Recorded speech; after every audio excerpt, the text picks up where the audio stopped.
Assalamualaikum warahmatullahi wabarakatuh. Saya Elersti Kurniasari dengan NIM 2248201057 dari kelas 6B akan memaparkan materi teknologi bahan alam mengenai yang pertama yaitu ekstraksi minyak atsiri, fraksinasi dan isolasi, dan pemurnian serta komputasi bahan. Pertama kita akan membahas tentang ekstraksi minyak atsiri. Minyak atsiri sendiri adalah zat berbau yang terkandung dalam tanaman. Minyak atsiri memiliki berbagai manfaat terutama dalam bidang kesehatan, kecantikan, dan industri. Minyak atsiri dapat digunakan untuk meredakan stres, meningkatkan kualitas tidur, mengurangi rasa sakit, serta memiliki sifat antiinflamasi, antibakteri, dan antimikroba. Selain itu, minyak atsiri juga digunakan sebagai bahan dalam pembuatan parfum, kosmetik, dan industri makanan. Ciri-ciri dari minyak atsiri adalah dia berupa cairan yang mudah menguap atau volatil, serta menghasilkan aroma tertentu sesuai dengan tanaman yang akan dipakai. Metode untuk ekstraksi minyak atsiri adalah yang pertama yaitu ada destilasi, meliputi destilasi air uap, dan destilasi uap. Serta ada metode press, metode pelarut organik, dan metode enfluorasi. Perbandingan metode ekstraksi pada minyak atsiri dapat dilihat pada tabel. Yang pertama ada metode destilasi. Tahapan pada metode destilasi yaitu tahap persiapan, pemanasan, serta pemisahan. Kelemahan dari metode destilasi sendiri adalah senyawa yang digunakan mudah rusak karena terdapat proses pemanasan. Namun memiliki kelebihan yaitu teknologinya yang tergolong sederhana, waktu yang lebih cepat, dan pemisahan yang lebih mudah. Selanjutnya ada metode press. Tahapan dari metode press adalah yaitu persiapan, yang kedua pengepresan, yang ketiga yaitu pemisahan. Kelemahan dari metode press sendiri adalah waktu yang tergolong lama dan pemisahan yang tergolong sulit. Untuk kelebihannya yaitu senyawa tidak mudah rusak karena tidak ada proses pemanasan di dalamnya.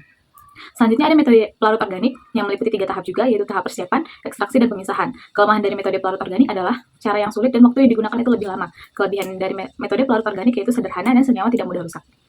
Lalu selanjutnya ada metode enfluorasi atau maserasi lemak panas. Tahapan yang digunakan adalah tahapan persiapan, tahapan ekstraksi, dan pemisahan. Kelemahan dari metode ini adalah waktu yang tergolong lama, senyawa yang mudah rusak karena terkena panas, dan pemisahan yang sulit. Untuk kelebihannya adalah teknologinya yang tergolong sederhana. Selanjutnya ada fraksinasi dan isolasi. Fraksinasi atau isolasi sendiri merupakan proses pemisahan dari kumpulan atau kesatuan menjadi beberapa bagian yang disebut juga dengan fraksi untuk mengisolasi senyawa metabolis sekunder tertentu suatu ekstrak dari pelarut yang digunakannya berdasarkan sifat kimia dari bahan tersebut. Metode fraksinasi sendiri di sini ada dua, yaitu metode ekstraksi cair-cair dan metode kromatografi. Metode kromatografi sendiri dibagi menjadi beberapa, yaitu ada kromatografi kertas atau yang lebih dikenal dengan kromatografi lapis tipis atau KLT, lalu ada kromatografi kolon, ada vakum liquid kromatografi atau VLC, ada size liquid kromatografi atau SAC, ada solid phase extraction atau SPE. Perbandingan metode fraksinasi dapat dilihat pada tabel. Yang pertama ada metode ekstraksi cair-cair. Prinsip dari metode ini adalah pemisahan komponen dari suatu campuran berbasis perbedaan kelarutan dalam dua pelarut yang tidak saling bercampur atau immiscible, biasanya air dan pelarut organik. Senyawa yang dapat diprediksi dengan metode ekstraksi cair-cair adalah senyawa nonpolar seperti lemak, terpen, dan steroid, senyawa semipolar seperti kumarin dan alkaloid, dan senyawa polar seperti flavonoid, glikosida, dan alkohol. Alat yang digunakan untuk ekstraksi cair-cair ini adalah corong pemisah. Kelebihan dari metode ini adalah peningkatan polaritas, namun memiliki kekurangan yaitu ketidakcampuran antara dua komponen yang digunakan itu sering terjadi. Lalu ada metode fraksinasi dengan kromatografi kertas atau yang lebih dikenal dengan kromatografi lapis tipis. Prinsip dari metode ini adalah pemisahan berdasarkan perbedaan kepolaran antara sampel dengan pelarut. Senyawa yang digunakan dalam metode kromatografi lapis tipis adalah fase diam atau absorben, yang biasanya digunakan adalah silika gel, alumina, tanah diomateae. Lalu ada fase gerak atau elwen yang berisi campuran pelarut yang mungkin bereaksi satu sama lain. Alat yang digunakan adalah beker glass dan silika. Kelebihan dari kromatografi kertas atau kromatografi lapis tipis adalah waktu yang lebih simpel dan tidak perlu ruangan yang besar. Namun memiliki kekurangan yaitu tidak bisa untuk senyawa volatil.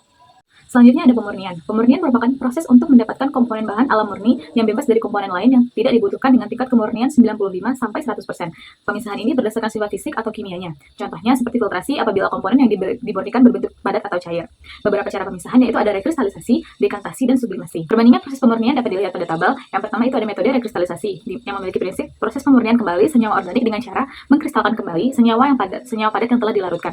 Pelarut yang digunakan untuk metode rekristalisasi adalah pelarut yang hanya bereaksi terhadap zat yang dilarutkan dengan suhu yang titik didih harus lebih rendah dari titik leleh zat yang akan dimurnikan. Alat untuk metode rekristalisasi ada hot plate, sand bed, dengan bucket glass. Kelebihan dari metode ini adalah memberikan perbedaan daya larut yang tidak meninggalkan zat pengotor. Namun memiliki kekurangan yaitu larutan yang dipisahkan harus memiliki daya larut yang lebih besar. Selanjutnya ada metode dekantasi. Metode dekantasi adalah proses pemisahan campuran berdasarkan sedimentasi dan penuangan langsung pada wadah lain. Pelarut yang digunakan yaitu pelarut yang sesuai dengan zat yang akan dilarutkan. Suhu yang digunakan dalam proses ini adalah suhu kamar. Alat yang digunakan yaitu ada beker glass dengan batang pengaduk. Kelebihannya adalah alatnya sederhana, namun memiliki kekurangan yaitu hanya dapat memisahkan campuran yang tidak tercampur dan tidak bisa untuk bahan yang massa jenisnya mirip. Lalu yang terakhir ada sublimasi, yaitu senyawa yang mengalami konversi dari padatan menjadi gas tanpa mengalami fase cair dengan memasukkan senyawa ke dalam vakum. Pelarut yang digunakan yaitu pelarut yang sesuai dengan zat yang digunakan dengan suhu di bawah titik leleh. Alat yang digunakan yaitu rangkaian alat vakum seperti kapas, kertas saring, cawan penguap, bunset, dan corong. Selanjutnya ada komputasi bahan alam. Komputasi bahan alam adalah pemecahan masalah dengan data dari input menggunakan suatu algoritma yang kini banyak menggunakan teknologi komputer untuk meningkatkan efisiensi dan ketepatannya.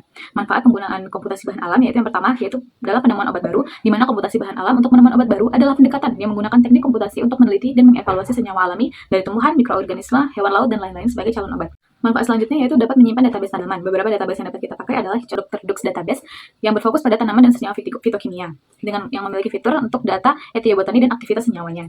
Lalu ada manfaat untuk prediksi aktivasi obat. Pendekatan berbasis teknologi yang digunakan untuk memprediksi potensi farmakologis dari senyawa alami atau fitokimia menggunakan metode komputasi sebelum dilakukan uji laboratorium. Hal ini merupakan bagian penting dalam drug discovery modern yang hemat biaya dan waktu.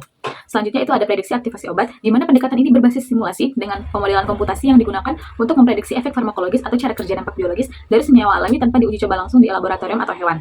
Yang terakhir ada molecular docking. Molecular docking adalah proses simulasi komputer yang digunakan untuk memprediksi bagaimana senyawa alami atau fitokimia berinteraksi dengan target biologis seperti protein, enzim, atau reseptor di dalam tubuh manusia. Sekian yang dapat saya sampaikan mengenai ekstraksi minyak atsiri, vaksinasi dan isolasi, serta pemurnian dan komputasi bahan. Apabila ada salah dan kurang, saya mohon maaf. Wassalamualaikum warahmatullahi wabarakatuh.